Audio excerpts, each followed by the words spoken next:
morning, boys and girls. I'm Brad Reed. I'm your superintendent of schools here in Great Bend, and I want to thank you for inviting me to your assembly this morning. It's really exciting, the assemblies that you're in today. All of our elementary students across the whole district today, right now in fact, are having an assembly in their building. And we're doing that to kick off our district-wide and community-wide literacy celebration. And I know that you've had a little bit of instruction on this already, but what we're going to be doing over the next number of weeks is we're going to be reading this book, The World According to Humphrey. And I think you're going to really enjoy it. And the idea for this, students, is for you to be able to go home and you're going to get your very own book today and take your book home and be able to read at night with your mom or your dad, or maybe both your mom or dad, or maybe you'll have grandma or grandpa that will want to get involved in this as well. But the idea is for you to read at home, and you'll have a schedule to read the book. Just ask your teacher or ask your principal, and they'll be able to tell you what the schedule is. And all of the students in elementary school across our district in Great Bend are going to be reading this book all at the same time. And we're going to be having discussions about it. There are going to be things in the community, activities. You're going to do things at school. So it's really going to be a cool thing, and we hope you're going to really enjoy it. And the big thing that we hope is that you're going to really, really enjoy just the act of reading and reading with your mom and with your dad. We think that's so important for you and for your development as a reader. I also think you're going to really enjoy this book and getting to know Humphrey. Humphrey is everybody's favorite classroom pet. So right now, again, I'm so grateful that you invited me to come to your assemblies, and what I want to do to kick off our district celebration of literacy is I want to read to you the first chapter of The World According to Humphrey, the book that we're all going to read together. So let's turn over to page 1, chapter 1, The Return of Mrs. Brisbane. Today was the worst day of my life. Mrs. Mack left room 26 of Longfellow School for good, and that's bad. Worse yet, Miss Brisbane came back. Until today, I didn't even know there was a Miss Brisbane. Lucky me. Now I want to know, what was Miss Mack thinking? She must have known that soon she'd be leaving without me, and that Miss Brisbane would come back to room 26 and I'd be stuck with her. I still love Miss Mack more than any human or hamster on earth. But what was she thinking? You can learn a lot about yourself by taking care of another species, she told me on the way home the day that she got me. You'll teach those kids a thing or two. That's what she was thinking. I don't think she was thinking very clearly. I'm never going to squeak to her again. Of course, I'll probably never see her again because she's gone, gone, gone. But if she comes back, I'm not even going to look at her. I know that last sentence doesn't make sense. It's hard to make sense when your heart is broken. On the other hand, until Mrs. Mack arrived, I was going nowhere down at Pedorama. My days were spent sitting around looking at a bunch of furry things in cages just like mine. We were treated all right. Regular meals, clean cages, music piped in all day. Over the music, Carl, the store clerk, would answer the phone. Open 9 to 9, 7 days a week, corner of 5th and Alder, next to the Dairy Maid. Back then, I feared I'd never see 5th and Alder, much less the Dairy Maid. Sometimes I'd see human eyes and noses, not always as clean as they should be, poking up against the glass. Nothing ever came of it. The children were excited to see me, but the parents usually had other ideas. Oh, come on, let's see the fishes, Cornelia. So colorful and so much easier to take care of than a hamster, Mama might say. Or, no, Norbert. They have the cutest little puppies over here. After all, a dog is a boy's best friend.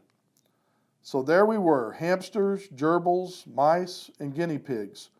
Not nearly as popular as the fish, the cats, or the dogs. I suspected that I'd be spinning my wheel at Pedorama forever. But once Miss Mack carried me out the door a short 6 weeks ago, my life changed fast, fast, fast. I saw Fifth. I saw Alder. I saw the dairymaid with the statue of a cow in an apron outside. I was dozing when she first came to Pedorama, as I do during the day because hamsters are more active at night. "Hello," a warm voice awakened me.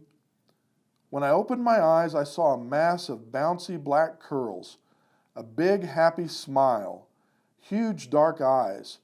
She smelled of apples. It was love at first sight. "Aren't you the bright-eyed one?" she asked. "And might I return the compliment?" I replied. Of course, it came out squeak, squeak, squeak, as usual. Miss Mack opened up her purse with the big pink and blue flowers on it. "I'll take him," she told Carl. "He's obviously the most intelligent and handsome hamster that you have." Carl grunted. Then Miss Mack picked out a respectable cage. Okay, not the 3-story pagoda that I had my eye on, but a nice cage. And soon, amid squeals of encouragement from my friends in the small pet department, from the teeniest white mouse to the lumbering chinchilla, I left Pedorama with high hopes. We sped down the street in Miss Mack's bright yellow car. She called it a bug, but I could see it was really a car. She carried my cage up the stairs to her apartment. We ate apples. We watched TV. She let me run around outside my cage. She gave me my very own name, Humphrey. And she told me all about room 26, where we'd be going the next morning. "And since you are an intelligent hamster who is going to school, I have a present for you, Humphrey," she said. Then she gave me a tiny little notebook and a tiny little pencil. "I got these for you at the doll shop," she explained.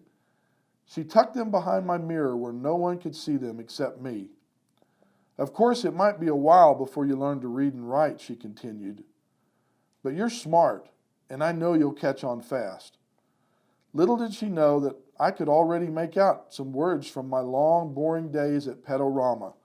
Words like chew toys, kibble, pooper scoopers. Remember, a hamster is grown up at about 5 weeks old, so if I could learn all the skills I need for life in 5 weeks, how long could it possibly take to learn to read? I'll tell you. 1 week. Yep, in a week, I could read and I could write a little with my tiny pencil. In addition to schoolwork, I learned quite a bit about the other students in room 26, like, "Lower your voice, AJ," and "Speak up, Saya," and "Wait for the bell, Garth," and "Golden Miranda."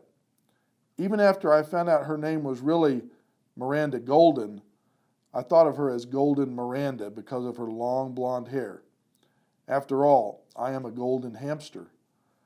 Yes, life in room 26 suited me well during the day. My cage had all the comforts a hamster could ask for.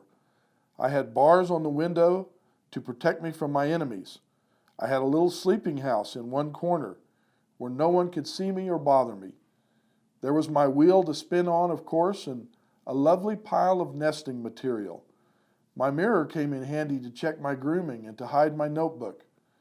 In one corner, I kept my food. The opposite corner was my bathroom area because hamsters don't like to keep, or they do like to keep their poo away from their food. Who doesn't? All my needs were taken care of in one convenient cage. At night, I went home from school with Miss Mack, and we watched TV or we listened to music. Sometimes Miss Mack played her bongo drums. She made a tunnel on the floor so that I could race and wiggle to my hamster's heart's content. Oh, the memories of those 6 weeks with Morgan McNamara. That's her real name. But she told her students to call her Miss Mack. That's how nice she is. Or was. On the weekends, Miss Mack and I had all kinds of adventures. She put me in her shirt pocket, right over her heart, and took me with her to the laundry room. She had friends over and they laughed and made a fuss over me. She even took me for a bike ride once. I can still feel the wind in my fur. I didn't have an inkling until this morning of the unsqueakable thing that she was about to do to me. On the way to work, she said, "Humphrey, I hate to tell you, but this is my last day in room 26, and I'm going to miss you more than you'll ever know." What was she saying? I hung on my wheel for dear life. You see, it's really Miss Brisbane's class. But just before school started, her husband was in an accident, so I took over the class.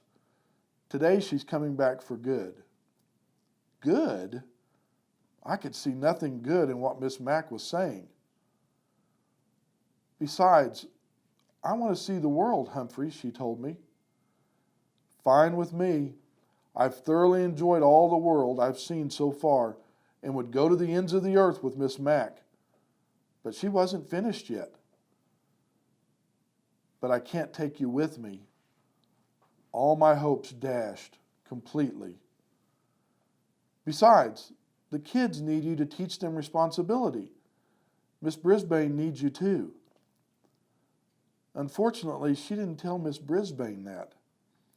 Miss Brisbane was already in room 26 when we arrived. She smiled at Miss Mack and she shook her hand. Then she frowned at me and said, "Is that some kind of a rodent?" Miss Mack gave her the speech about how much kids can learn from taking care of another species. Miss Brisbane looked horrified and said, "I can't stand rodents. Take it back." The it she was talking about was me. Miss Mack didn't bat an eyelash. She put my cage in its usual place next to the window and said the kids were already very attached to me. She attached Dr. Harvey H. Hammer's Guide to the Care and Feeding of Hamsters right to the cage, along with a chart to make sure that I was fed and that my cage was cleaned on time. "The children know what to do. You won't have to do a thing," Miss Mack said as Mrs. Brisbane glared at me. Just then, my fellow students came streaming into the room, and within half an hour, Miss Mack had said goodbye to everyone, including me. "I'll never forget you, Humphrey," she whispered. "Don't you forget me either." "Not likely, but I don't know if I can ever forgive you," I squeaked. And then she was gone, without me. Mrs. Brisbane didn't even come close to my cage until recess. Then she walked over and said, "Mister, you've got to go." But she doesn't know my secret. The latch on my cage door doesn't work. It never has. It's the lock that doesn't lock. So I've got news for Mrs. Brisbane. If I've got to go, then it will be when and where I decide to go, not her. Meanwhile, I'm not turning my back on this woman, not for a second. If I ever disappear and someone finds this notebook, just check out Mrs. Brisbane, please. And that's the end of chapter 1. And so I hope you enjoyed chapter 1. I know you're going to enjoy the rest of the book as you read it with your parents at home. And I really hope that there'll be a lot of conversations, and when I'm out around in the schools, that you'll be able to tell me about everything that Humphrey's doing and all the great adventures that you're going to read about in this book that Humphrey has. So have a great rest of your day, have a great assembly, and have a great time reading this book. Thank you.